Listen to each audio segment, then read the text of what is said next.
up to you now, Max. Steel now! Go turbo! A teenager named Max moves back to his hometown. As he starts to notice a strange energy emanating from him, he ends up being followed by a robot named Steel, who may be the key to answering some questions about his father's past. The good. There are scenes of natural disaster in this movie, and the cinematography during these scenes I think is pretty good. The lighting is inconsistent and unfocused, and you can only just barely tell what's going on, which I think adequately captures the sensation of being in the middle of a natural disaster. The characters in this movie weren't necessarily anything to rave about, but they were decent enough, and the part for me that really held them up to a certain standard is the specific dialogue that was written for them. The iffy. Technically speaking, this is a superhero movie. It can be argued that this movie comes across as very basic and very mediocre, and that's not entirely the movie's fault. Emphasis on not entirely.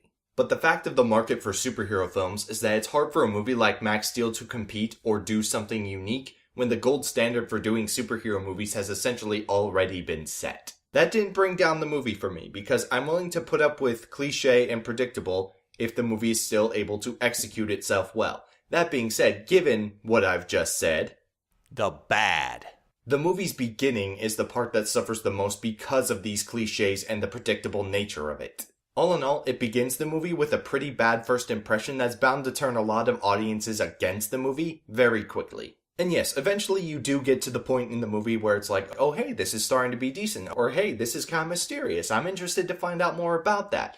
But the plot is continuously plagued by logistical questions like, why is the character doing this in this situation? Or why aren't they doing this instead of what they are doing? Now to be fair, there are a lot of movies in which you can find logistical questions like that, but if the story's engaging you, then you're not asking these questions as much. That's the problem. And the problem with Max Steel is that these questions persist so much that they become noticeable. Too noticeable. So noticeable that you really can't just give them a pass. I think part of the reason for that is because, in a way, this movie feels empty, underdeveloped.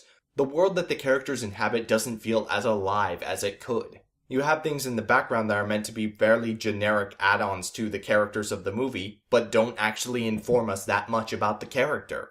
And that's a sign of, I think most of all, the characters of this movie being underdeveloped. The verdict? It was interesting watching Max Steel because going into the movie, I hadn't seen the trailer and I just knew the basic element of the premise. This movie can hardly be considered revolutionary. It won't leave a blip on most major moviegoers' radars or at the box office. But that said, I don't regret watching it. There are elements I take away from it that I enjoyed. Probably won't buy it on DVD though. This is Detective Steve, and if you're not quite sick of superhero origin stories yet, well, you only gotta save your money for a few more weeks.